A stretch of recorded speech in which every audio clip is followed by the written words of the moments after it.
What's up guys? Sam here. Welcome to Tech Today TV. Excitement is building for the Samsung Galaxy S23 launch, which is just 2 weeks away if you assume that the phones will arrive at the February 1 Galaxy Unpacked event. Naturally, the Galaxy S23 Ultra and its rumored 200-megapixel main camera are getting the bulk of the chatter, but you'll also find a decent amount of speculation about performance boosts, display features, and other changes coming to the entire Galaxy S23 lineup. What you won't hear a lot of is speculation about the Galaxy S23 Plus. The Ultra model commands a lot of attention, as it's the premium phone receiving all the high-end updates and features Samsung has planned. The base Galaxy S model generates some interest too, as it contains enhancements that find their way to all 3 new phones. But the Plus version, it's often lost in the shuffle. Part of that is by design, as Samsung has tended to position the Plus as essentially a bigger screen version of the standard Galaxy S handset. If you want the basics in a Samsung flagship,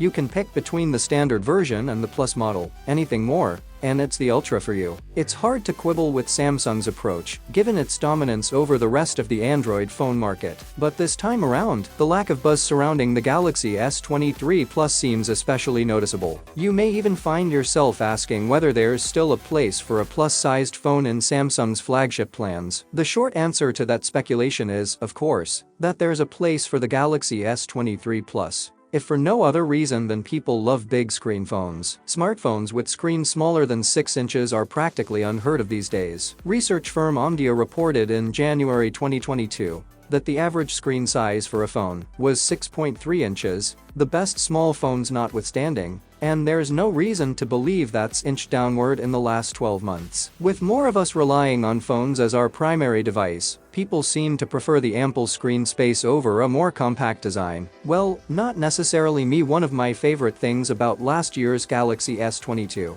was how it could easily fit in my hand, despite a 6.1-inch display. But for anyone who finds that space too constraining, Samsung offers a 6.7-inch Plus model for a couple $100 more. It's widely believed that the Galaxy S23 and S23 Plus are going to keep the respective 6.1 and 6.7-inch screen sizes of their predecessors. A Plus phone also gives smartphone shoppers some pricing flexibility when it comes to the Galaxy S lineup. Maybe you want a bigger screen, but you're not inclined to pay up for Samsung's Ultra phone. For the last couple years, a Plus version has allowed you to enjoy a large screen phone with a starting price that's less than $1,000. Assuming Samsung isn't considering a price hike, that could continue with the Galaxy S23 Plus. There are other benefits to a larger phone beyond the increased display real estate. A bigger phone can contain a bigger battery, for example, so it's no surprise that the Galaxy S22 Plus lasted 2 hours longer on our battery test than the S22 did